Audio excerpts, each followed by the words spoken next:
everyone, it's Amber with Mink Morale, and today we got a new Mink memo. Today's topic is going to be about skin analysis. Learning about an individual's skin type and conditions is one of the most interesting aspects of skincare. It's never boring because everyone's face is unique and different. Client skin analysis is a vital part of an esthetician's skills since recommending the appropriate skincare products and regimen must be individualized to suit each person. Before performing services or selecting products, an individual's skin type and conditions must be analyzed correctly.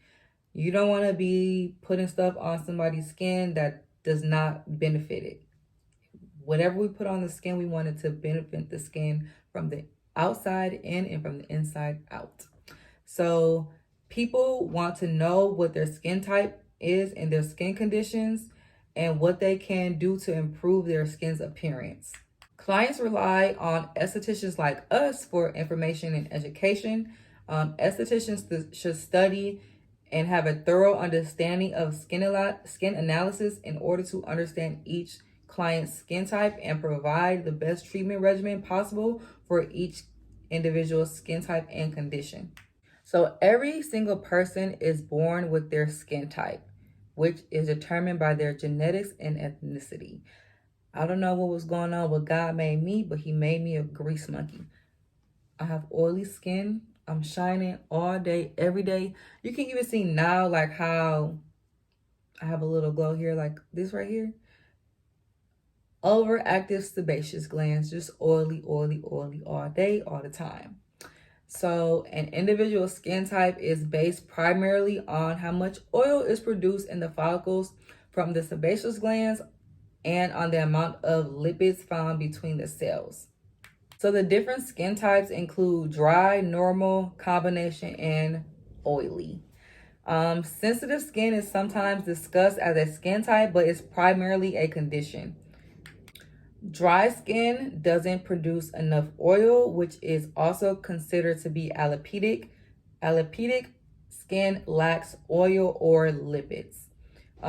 Within dry skin, the follicles are usually small and the sebum is minimal. Dry skin is more sensitive. The skin texture can be slightly rough and feel tight, and it may appear to be thin, and in some cases, small capillaries can be near the surface of the skin. And the skin is fine in texture but coarse in touch. Then we have a normal skin type, which has good oil and water balance. Follicles are normal size and are not usually visible towards the cheeks or the outside of the face. The skin is usually free of blemishes. Then next we have combination skin, which can be both oily and dry or oily and normal at the same time. The T-zone is oilier and has more sebaceous glands and larger pores. Sometimes the skin can appear flaky from either dehydration or buildup of dead skin cells. And when I say T-zone, I'm referring to your forehead down to your nose and your chin and this part of your cheek. So it kind of makes a T, which is why it's called the T-zone. So the last skin type is oily skin, which is me. I have an oily skin type. You can classify oily skin by having excessive sebum or oil production. The follicles are larger and contains more oil. Blemishes and comedones are more common and prone to acne.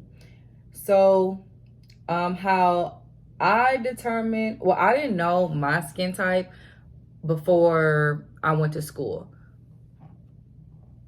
Like I didn't, I always knew I had oily skin, but I didn't know that I needed to be doing these certain things to control the oil production on my skin. Before, I was always looking like a little grease monkey, just shining at the forehead. Like I don't even have to do nothing and I'm wake up shining, just grease monkey all day. So I never knew that I needed to use stuff to control my oil and nourish my skin to get my oiliness under control. So with oily skin type, we have, I don't want to say the best skin type, but because we are oily, we tend to age slower because we have that protective barrier that is fighting against sun damage, free radicals. So us being oily is a good thing and a bad thing at the same time. Like having oily skin type, the good thing is that you age slower than others, but the bad thing is that you're oily and greasy all the time. Okay, so some treatments for each skin type can be a variety of products. So for dry skin, it's recommended to use a gentle enzyme peel or a gentle alpha hydroxy acid peel, such as um, glycolic or lactic acid. It's also, you need to exfoliate the skin with dry skin because you want to get those dead skin cells off, get that dead buildup off, and renew and relieve your new skin. For a mask for dry skin, a good mask will be collagen, a hydrating mask, a paraffin mask to better penetrate anything that you're putting on the skin, or a thermal mask can be used. Some machines that can be used are a galvanic machine, or just massage can be used to assist in penetration of a hydrating serum or other nourishing products. A moisturizing cream with an oil base, antioxidants like vitamin C or A to fight against free radicals, and a sunscreen to finish off the treatment. So for oily skin, like myself, it's recommended to use light water-based products. Most facial machines work well on oilier skin.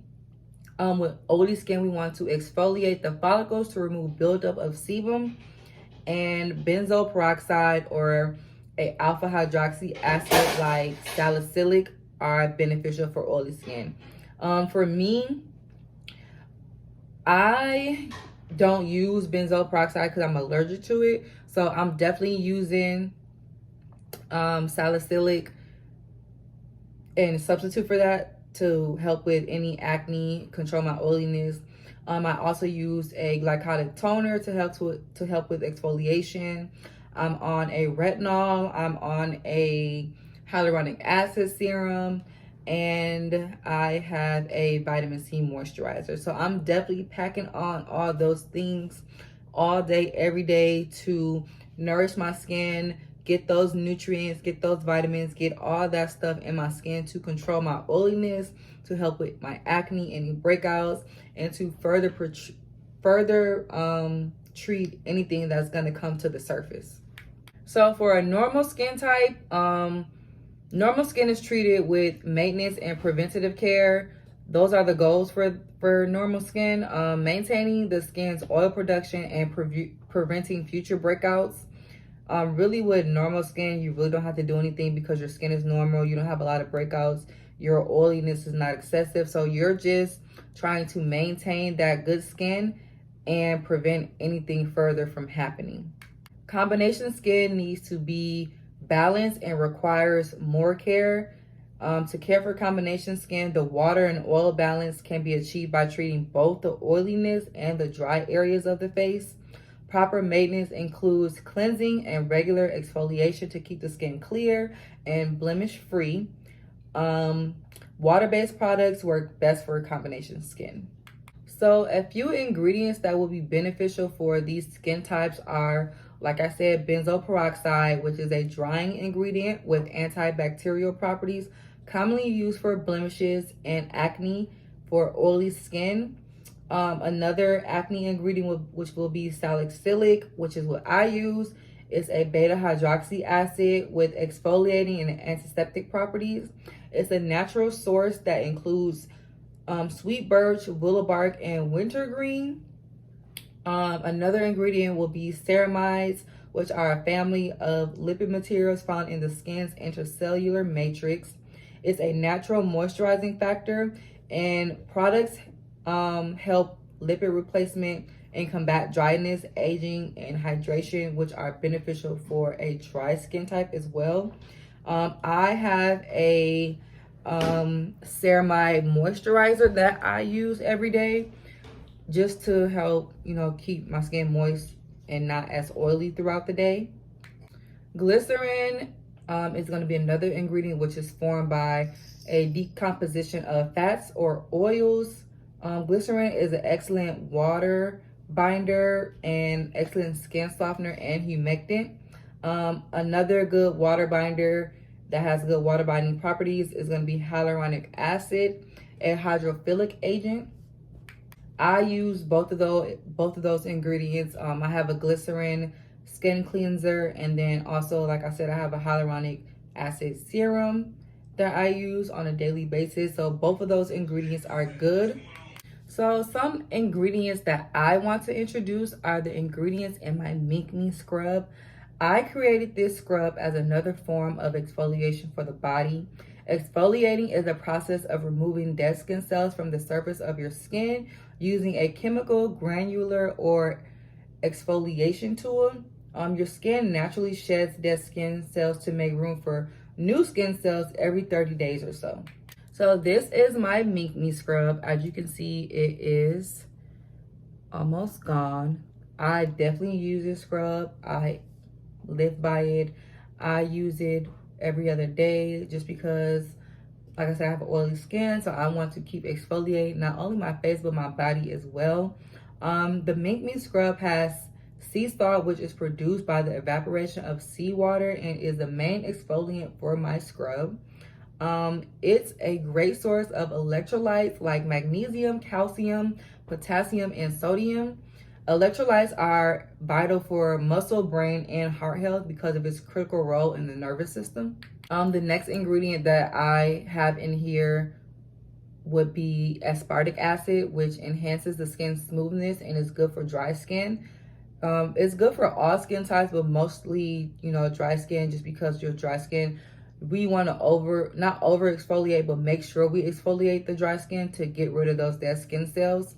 And then the last ingredient is hemp oil, which helps reduce fine lines and wrinkles and prevent signs of aging from developing, and muscle relief.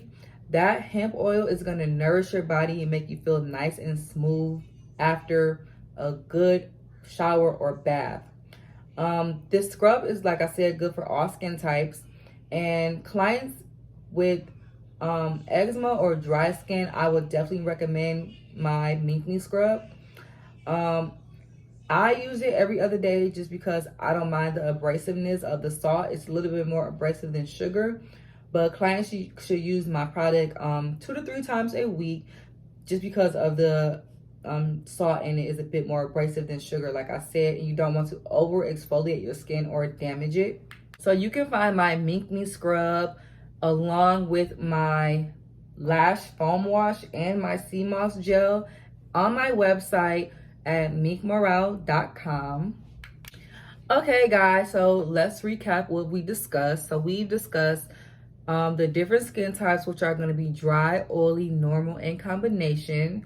We also discussed the kinds of ingredients for each skin type, which would be something like benzoyl peroxide, salicylic acid, ceramides, hyaluronic acid, and then we also discussed the machines to use for each skin type, which were galvanic machine, microdermabrasion. So let me know down in the comments what you guys thought of this video. If you would like to learn more about skin analysis and treatments and ingredients for the skin. I hope you guys enjoyed this video. Make sure to like and subscribe. Follow me on both Instagram and Facebook at mink_morale.com. Hope to see you guys in the future for more Mink Memos, and thank you guys for watching.